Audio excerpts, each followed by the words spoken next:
आनिथिले से अभियोग सत्य बोली प्रमाणित हो सारी आपण मैंने भी निजे देखिथिबे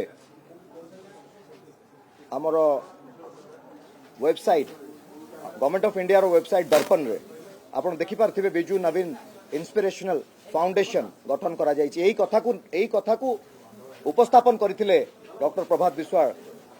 नवीन पटनायक पाखरे तापर बहिष्कृत हेले कहि रखिया पई चाहे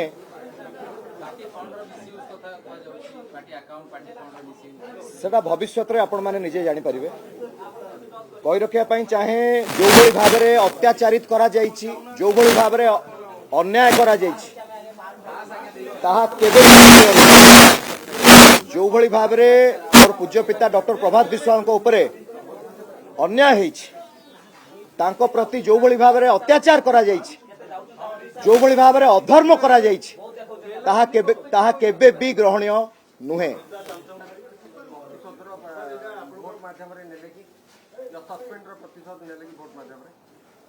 निश्चिंत भाव रे जहाँ आपण कहउचंती ताहा निश्चिंत भाव रे सत्य मनरे सबु बेले दुख रही थाए दल पई 18 घंटा जे परिश्रम करिसंती